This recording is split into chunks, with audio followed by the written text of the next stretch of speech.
professeur. Aujourd'hui, on a organisé une rencontre France, Alumni, Cambodge. C'est la première fois qu'on a organisé ça à Phnom Penh, au Cambodge. Est-ce que cette rencontre a pour vous une signification particulière et quel est son but? Je vous remercie, bonjour.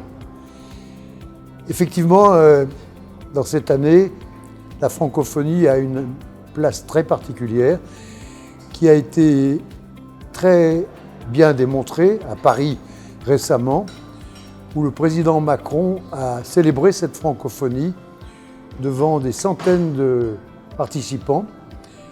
Parmi ces participants, il y avait le roi, son Altesse royale Sihamoni, qui a fait un discours remarquable sur la francophonie. Vous me posez la question de la place pour moi. Je pense que la francophonie a une place particulière dans le monde médical, on y reviendra. Et pour moi, ça a été l'œuvre de ma vie.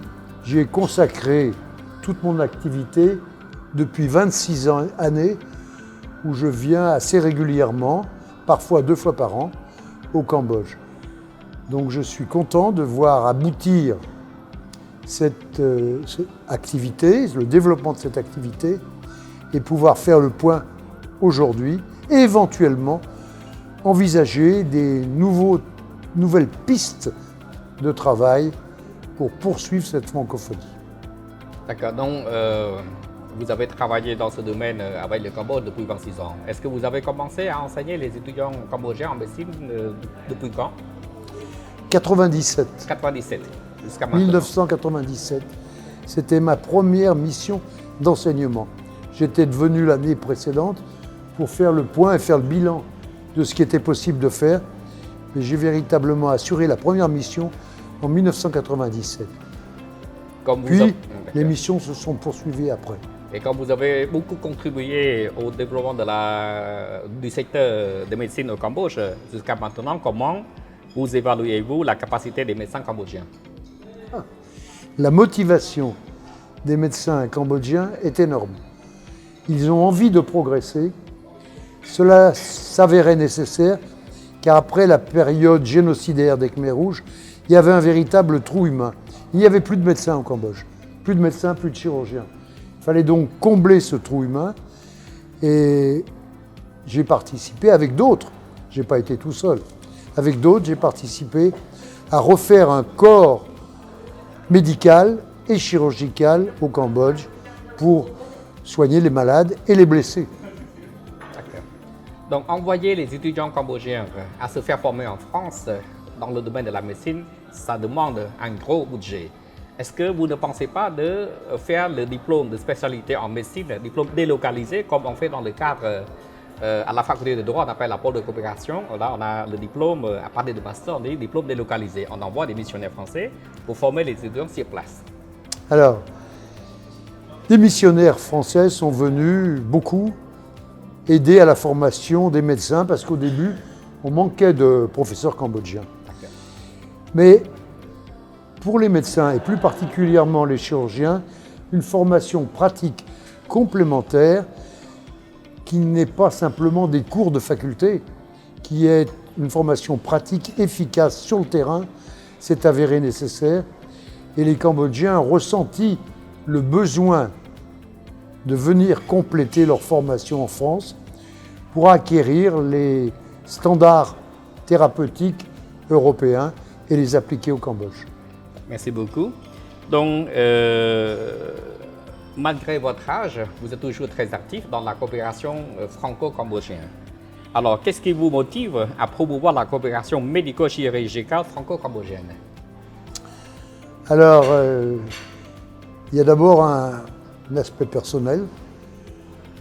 Je suis un peu cambodgien d'esprit et j'adhère à la manière de penser des Cambodgiens, et je dirais à la philosophie. Je dirais même,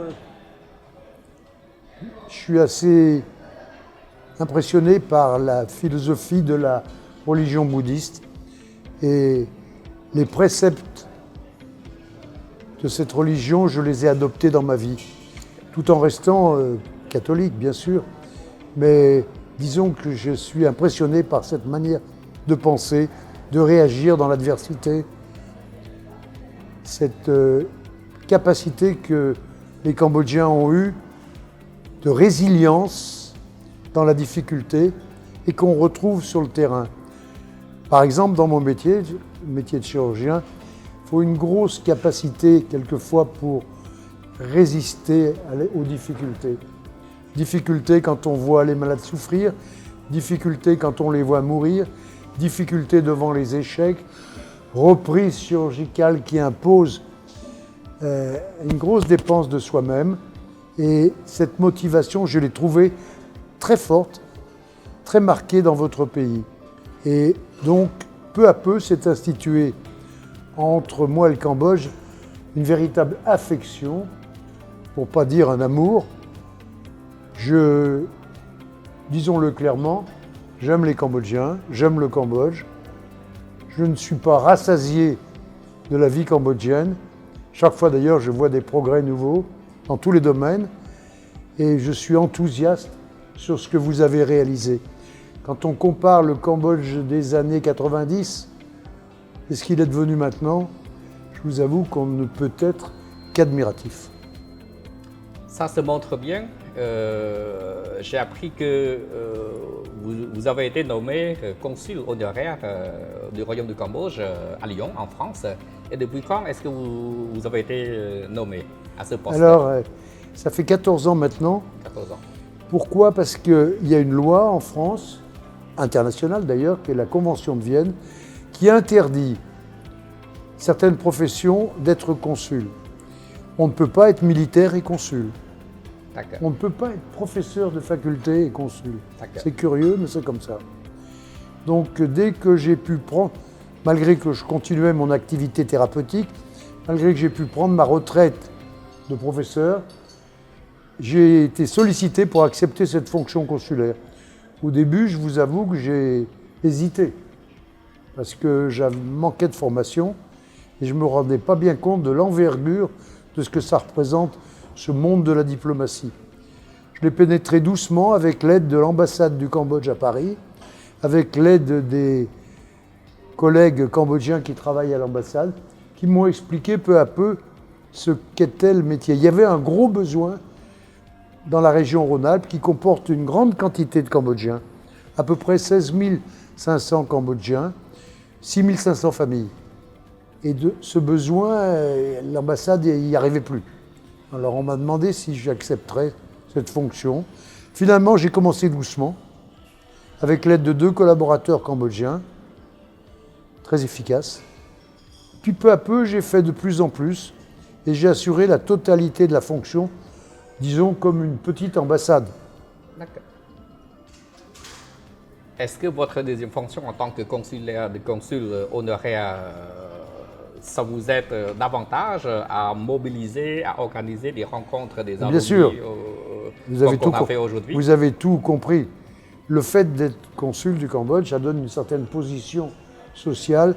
Ça permet de créer des réseaux d'amis, aussi bien en France qu'au Cambodge, et d'être mieux écouté quand on fait des demandes d'aide. Et ça m'a ouvert, comme on dit, ça m'a ouvert beaucoup de portes. Merci beaucoup, monsieur le professeur. L'interview est terminée. Je vous souhaite une excellente soirée et bon retour dans votre pays respectif.